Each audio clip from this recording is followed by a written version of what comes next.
दिल्ली में एक तरफ लाखों छात्र नीट पेपर लीक और शिक्षा व्यवस्था में पारदर्शिता की मांग को लेकर सड़क पर आंदोलन कर रहे हैं, वहीं दूसरी तरफ देश की राजधानी दिल्ली से ऐसी खबर सामने आई है जो पूरे सिस्टम पर गंभीर सवाल खड़े कर रही है।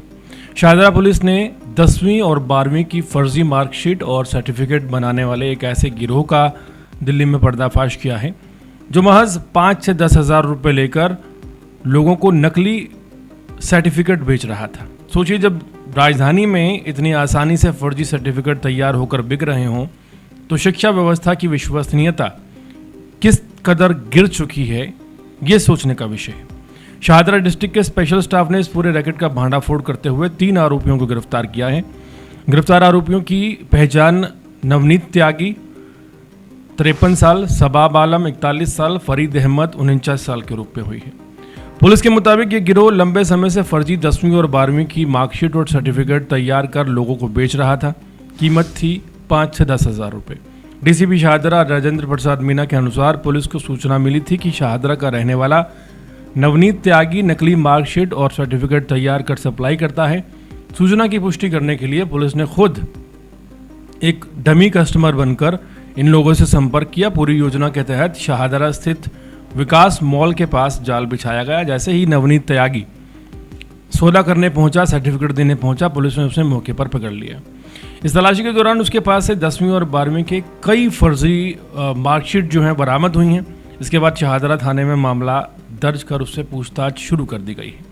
पूछताछ ने उसने अपने 2 साथी शबाब आलम और फरीद अहमद सैफी के नाम बताए। पुलिस ने तुरंत कार्रवाई करते हुए दोनों को गिरफ्तार कर लिया।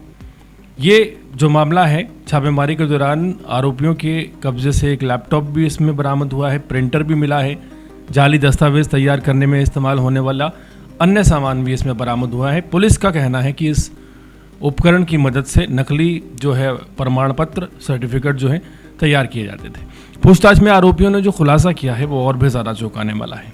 उन्होंने कबूल किया कि अब तक ये तकरीबन 100 से 200 जो फर्जी मार्कशीट हैं वो बेच चुके हैं नकली बनाकर। हर दस्तावेज के बदले 5 या 10 हज़ार रुपये वसूले जाते थे, यानी कि कुछ हज़ार रुपये खर्च करके कोई भी व्यक्ति 10वीं और 12वीं पास होने का दावा दिल्ली में कर सकता था। जांच में ये भी सामने आया है कि आरोपी ग्रामीण मुक्त विद्यालय शिक्षा संस्थान के एक्सपायर्ड हो चुके पंजीकरण का दुरुपयोग कर रहे थे। वो पुराने बैकडेटेड सर्टिफिकेट और मार्कशीट तैयार करके लोगों को असली बताकर बेचते थे ताकि सरकारी नौकरी, निजी नौकरी या अन्य जगहों पर उनका इस्तेमाल बड़ी आसानी से किया जाए। ये मामला केवल 3 आरोपियों की गिरफ्तारी भर नहीं है, बल्कि पूरे शिक्षा तंत्र के सामने एक बड़ा सवाल खड़ा करता है, एक बड़ा इशारा करता है। आज देश भर में जो छात्र हैं नीट पेपर लीक जैसे मामलों को लेकर निष्पक्ष परीक्षा व्यवस्था की मांग कर रहे हैं, लेकिन दूसरी तरफ राजधानी दिल्ली में 5 से 10 हज़ार रुपये में सर्टिफिकेट बेचे जा रहे हैं 10वीं 12वीं के, और इन सर्टिफिकेट्स की मदद से जो पढ़े लिखे लोग नहीं हैं उन्हें नौकरी मिल जाती होगी, और जो एक्चुअल में 10वीं 12वीं पास हैं वो बैठे रहते हैं। अगर ऐसे फर्जी बनाना तो बाज़ार में खुलेआम बिकते हैं तो मेहनत से पढ़ाई करने वाले छात्रों के साथ सबसे बड़ा अन्याय होता है।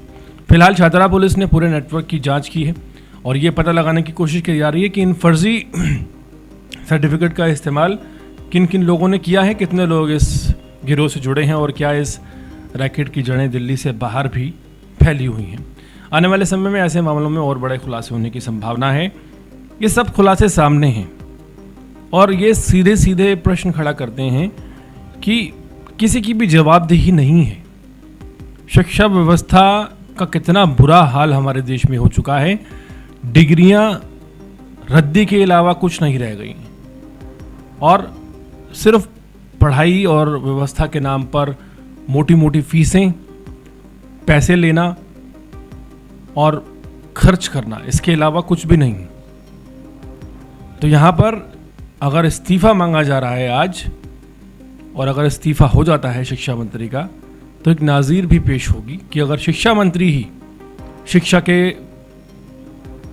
जो मामले हैं इनमें अगर लापरवाही बरती जाती है या अनदेखी होती है, नहीं बख्शे जा रहे, तो फिर एक आम आदमी भी नहीं बख्शा जाएगा जब वो सर्टिफिकेट चोरी के बनाएगा। ये संदेश जाना बहुत ज़रूरी है, इसलिए लगातार शिक्षा मंत्री का इस्तीफा मांगा जा रहा है। लेकिन सरकार जो है वो आंखें मूंद कर बैठी है।